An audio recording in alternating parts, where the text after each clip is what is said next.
Parah lagi kalau kamu marung, itu di fakir itu mesti nyuri semua. Coba kamu ke warung, terus ada gedang goreng di situ kamu makan. Coba itu apa? Nyuri apa enggak? Dikatakan nyuri itu di depan umum. Dikatakan beli wong belum kamu bayar. Dikatakan tamu wong itu warung kok tamu.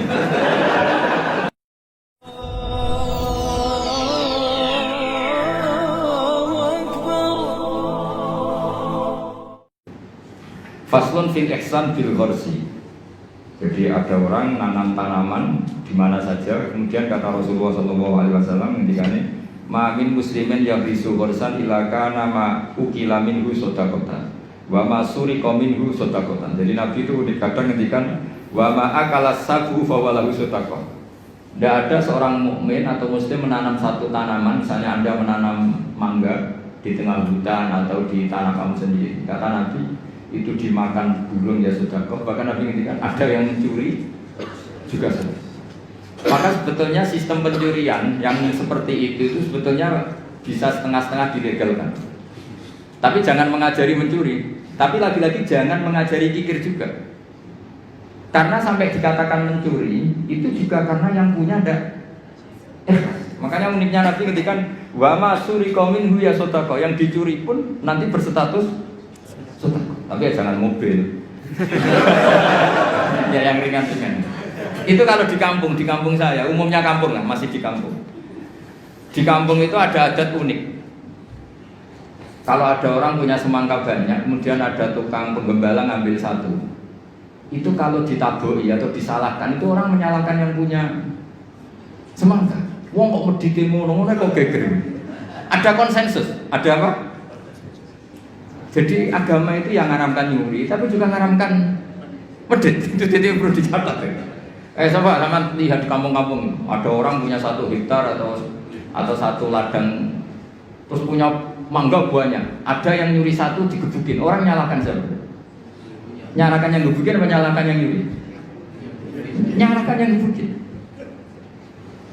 Lah yang nyuri akan karuan salah, jadi nggak perlu disalahin gitu. Tapi yang jelas Nabi ngendikan kalau ada orang punya tanaman kemudian dimakan hewan atau dicuri, bahasanya Nabi masih suriko, maka itu menjadi sedekahnya dia.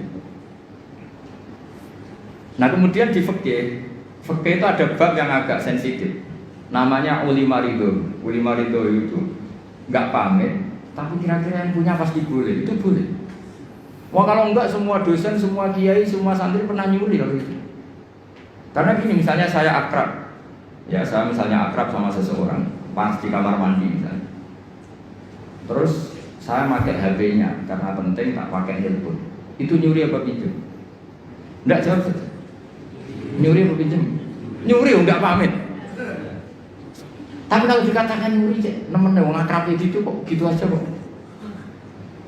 Parah lagi kalau kamu marung, itu di fakir itu mesti nyuri semua. Coba kamu ke warung, terus ada gedang goreng di situ kamu makan. Coba itu apa? Nyuri apa enggak? Dikatakan nyuri itu di depan umum. Dikatakan beli wong belum kamu bayar. Dikatakan tamu wong itu warung kok tamu. Jadi di fakir itu didiskusikan seperti itu. Nah, kalau dikatakan ya coba itu status kamu makan itu apa coba? Ketika Anda makan statusnya apa? Nyuri kan, kalau kebetulan bakulnya pas ke dalam. Loh nyatanya ada yang nyuri juga, habis 3 bilang 2. Coba seperti itu. Nah di fikih itu sampai jadi debat itu. Jadi perdebatan seru itu. Namanya bek mu'atoh. Fikih itu bakas bek apa? Mu'atoh. Bek mu'atoh itu tidak ada ijab qabul, tapi secara adat seperti itu. Ya saya ulang lagi, gak ada ijab qabul tapi secara adat seperti itu. Akhirnya kita ngambil gedang goreng sampai 5. Nanti kelihatan nggak benernya begini, kita punya asumsi, punya estimasi harganya per 1 itu 1.000. Ternyata sama bakulnya bilang 5 berarti misalnya 10.000 apa? Kita akan estimasinya 1.000, ternyata diregani 2.000. Kita akan kaget. Jadi lalu pertanyaannya, fikih itu menjawab, lalu yang kita ikuti dengan jadi hakim itu kata baik penjual apa pembeli? Kita harus sepakat pembeli karena dia yang punya. Dan kamu tidak dimasukkan jual beli tapi ihsan. merusak harta orang lain tidak pamit, maka kamu diberi sanksi, harganya mahal. Jadi sebenarnya kalau di fikih adek kan penjualnya bilang harganya 100.000, itu di hakim harus menang yang penjual, karena kamu merusak harta orang lain tanpa pamit. Jadi akadnya bukan jual beli tapi merusak hak orang lain. Maka itu kalau di persidangan dimenangkan penjual karena pemilik. Ya terserah saya, punya saya. Mau apa kalau kamu? Kamu aja selonang-selonong apa? Makan yang nyuruh. Makanya saya pernah kenal sama Kiai Jawa Timur, itu orangnya khusyuk. Itu kalau marun itu sampai bakalnya mantel. Teman saya mondok. Bu, niki gedang goreng begini pinten. 1.000 dek, niki dibayari 1.000, baru dimakan. Masih di tempat itu dia kepengen lagi, akad lagi. Bu, niki pinten. Ini tela goreng harganya pinten 1.500, dibayar lagi. Saking ininya akadnya itu jelas. Lama-lama anak itu tiap marung, dia aja marung rene ngel-ngel wong. Jadi kadang orang bener itu yang repotno gitu. Orang bener itu kadang yang repotno, tapi itu memang bener betul. Nah, makanya di fikih itu ada bab namanya bab polimar itu. Di kampung itu kalau ada orang punya semangka 1 hektar atau punya pohon mangga, kok orang ngambil satu pamit itu mesti dimarahin kalau orangnya dermawan. Cung ngono ya kok kena butuh yang berjubuk. Makanya saya katakan nyolong ya haram, tapi medit juga. Ya itu aja Gus, nggak usah terus berarti Gus Pak ngalalkan nyolong ya enggak. Kamu itu enggak nyimpulkan sekacau itu ya enggak seperti itu. Tapi ini saya hanya maknani hadis. Kenapa Nabi ngendikan wa masuri qaumin husotako, yang dicuri pun berstatus sedekah, karena bahasa nyuri itu bahasa yang sudah ngekor. Dikatakan nyuri karena nyatanya tidak pamit. Dikatakan sedekah nyatanya yang punya ikhlas. Ini kan dua bahasa paradok. Wong nyuri kok distatuskan sedekah. Dari definisi nyuri ya memang nyuri enggak pamit. Tapi dari nyatanya halal karena yang punya ridho namanya sedekah. Kamu milih mana? Bahasa nyuri apa sedekah? Ya nyurinya ya ada. Sedekahnya juga ada. Ini jelas, ini hadis sahih wa ma suriqa minhu sedekah. Terus wama akalas sabu fawalau sedekah. Misalnya yang makan itu burung atau apa ya juga jadi sedekahnya dia. Makanya di fikih bab paling sulit namanya bab mu'athah. Itu perdebatan Imam Syafi'i dan Abu Hanifah. Mu'athah itu adalah satu akad jual beli yang ditentukan oleh adat. Tidak ada ijab kabul. Ya itu tadi kayak orang marun tadi. Orang marun lalu makan gedang goreng itu statusnya apa? Atau naik bis. Sama kan tidak pernah kepikiran, karena sama tidak pernah mengkaji fikih serius. Yang kepikiran ya kita ini yang mengkaji fikih. Coba, saya naik bis. Biasanya saya kalau dari Jogja sering bis dari Semarang sampai Pandangan, sampai rumah saya itu Pandangan 4 jam dari Semarang. Jadi kalau saya ngajar ke sini itu 8 jam. Jadi kalau sama anda pintar ya kebangetan 8 jam. Coba sampai sekarang misalnya saya mau ke Jakarta, ada bis tak stop, berhenti kan, terus saya naik. Setelah 100 kilo atau 50 kilo baru ada tarikan uang, bayarnya sekian. Lalu sebelum Anda bayar kita punya apa? Pinjem apa gasap? Nggak pinjem apa gasap? Dikatakan gasap kan ya, supirnya yang berhenti. Terus dikatakan pinjem, nyatanya nanti disuruh bayar. Dikatakan bayar di durasi waktu itu belum bayar, statusnya apa?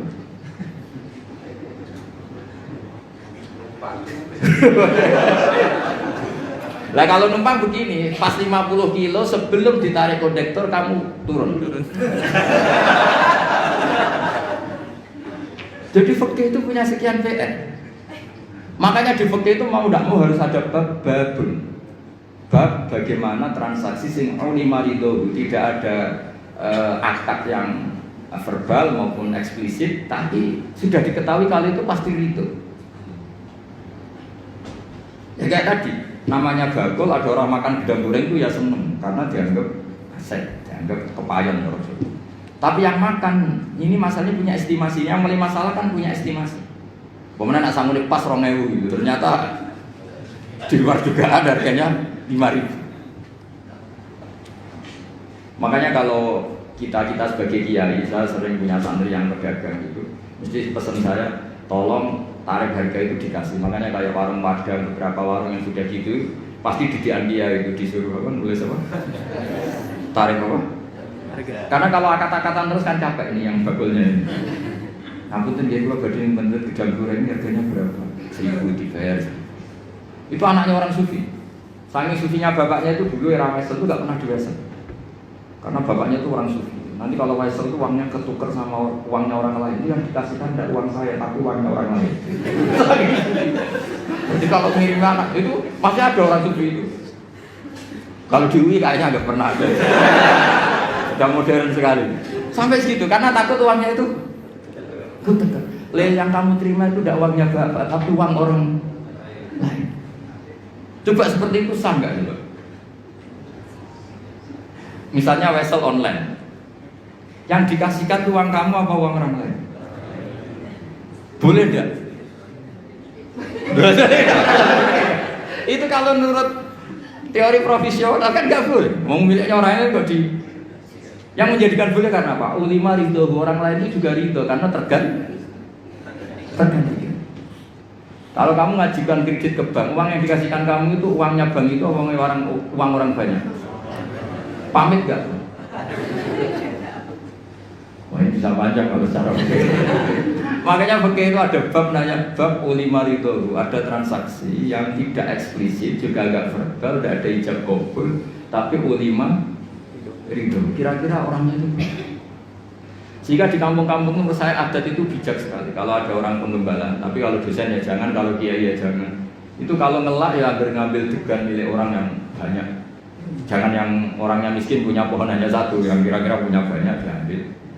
Itu kalau yang punya dipamitin. Pak, tadi saya ngambil degan jenengan, itu mesti marah. Ngono kok pamit lah, cok. Karena dianggap satu sepele yang harus diridhokan. Akhirnya gara-gara pernah satu itu gak perlu pamit, yang lainnya ikut-ikutan. Lah yang mulai banyak itu yang loh kok tak akeh gitu. Jadi kalau satu dua kan dimaklumi. Makanya kalau di dunia kiai, ini kisah nyata ya. Ini bukan anekdot kisahnya. Ada kiai sufi. Kebetulan ini saya kenal orang ini karena masih keluarga. Orangnya sufi sekali. Itu punya pondok, pondoknya itu model pondok yang berkah gitu. Yang nyantri orang-orang Madura. Itu kalau ayamnya kiainya makan, itu kalau santri makan kan di Nampanan. Itu Pak Rektor tahu karena pernah mondok. Di Nampanan Pak Rektor. Pak Rektor itu temennya itu murid saya. Ngajinya di Kudus. Itu dulu pakai nampan. Itu ayamnya datang ke Pak Rektor itu nggak berani busa karena ayamnya kiai. Padahal sudah dinampan tinggal makan. Ya semuanya nunggu. Wah, ayamnya dapet, dihabisin aja. Kiainya tahu karena kiainya orang sufi terus bikin gini. Ya wes dong, nah ayam saya makan makanan kamu halal. Seneng. Terus digasang sama santri-santri. Jadi kalau jam makan disengajakan gitu biar ayamnya pada datang terus ditutup disembelih. Maka kebaikan itu kadang punya efek keburukan tadi. Satu orang dikasih ridho, ya sudah tuh degan satu nggak apa-apa, semuanya ikut. Karena ngasih tahu, ternyata Pak Kaji itu nggak apa-apa, kalau mau ngambil aja. Singkat cerita suatu saat yang makan itu bukan ayam, tapi kambing. Akhirnya pikirannya santri tadi itu masuk ilmu yang definisi yang pertama, berarti halal juga. Disembelih, kambing bukan ayam lagi, ini sudah kambing. Nah setelah kambingnya hilang Pak Yai tadi mau ngaji gini, beliau datang ke majelis tapi tidak ngomong sama sekali. Kelihatan emosi, menahan emosi. Santri diem semua, takut semua. Terus ada santri cerdas, ini sudah di majelis kok tidak ngajar, nggak ngomong, nggak marah tapi cuma diem, ngempet emosi. Wal kadhimin al itu kira-kira. Yang di belakang tahu ini pasti urusan kambing. Yai, jangan marah karena kambing ya. Kiainya ya cerdas langsung bilang, yo kegedean aja. Maksudnya itu. Jadi yang belakang itu langsung bilang, Yai katanya yang makan makanannya santri itu halal. Nah kambing Pak Kiai makan makanan santri maka halal. Yo nak pedes kegedean aja. Kalau kambing itu ya kebesaran itu maksudnya. Nah cerita di kampung juga seperti itu. Ketika satu degan itu dimaklumi, orang itu kadang ngambil 10 dijual. Oh, itu kebanyakan ya berarti. Nah makanya di fikih itu hebat. Makanya Imam Abu Hanifah mengesahkan beul mu'atoh. Mu'atoh itu ulung-ulungan. Jadi tidak ada akad. Makanya kalau seperti penjualan online atau yang pakai apa terus uang ngambil sendiri, ngambil kembalian sendiri, itu repot kita sah. Makanya fikih menyediakan banyak jualan yang seperti di kampus-kampus seperti SD. Kalau bapaknya pas pulang, anak ngambil sendiri, nanti ngambil susu kembalian sendiri. Itu menurut Abu Hanifah sah, dimasukkan bab mu'atoh, melebu berdefinisi aulima ridho. Karena kalau kita sebagai teman akrab, misalnya di kamar mandi ditotok-totok, aku pinjam HP-nya, mesti tersinggung ngono ae kok. Paham ya? Pinjam pulpen. Sebenarnya pinjam pulpen itu haram. Yang namanya pinjam itu sesuatunya utuh. Kalau pinjam pulpen kalau enggak itu mansinya. Pinjam HP, pulsanya kalau kan. Kalau nurutin gitu, wah kita dosa terus. Mau pinjam kok ada yang apa? Berkurang. Definisi isti'arah atau arah itu maaf bakoi ini sesuatunya masih utuh. Coba saya pinjam mau ke kamar belakang, airnya terkapur, terkurangi enggak? Tapi masa redaksi saya pinjam kamar mandinya, minta airnya. Itu kok mesti saya berbuat tersinggung. Kok segitunya itu? Maka lagi-lagi tadi nyolong ya tetap haram, tapi medit. Jadi kira-kira kalau Nabi masih sugeng, kok ada orang nyolong pelem, cuma nyolong. Tapi kalau yang punya marah, cuma medit, kira-kira gitu. Jadi nasihatnya kira-kira gitu. Jadi yang nyolong ya dididik, yang medit juga dididik. Ini jelas hadisnya apa? Wa masuri komindu apa? Sodakoton wa ma'akala sabu fawalahu sodakoton. Terus baru ya seterusnya mau kembali ya.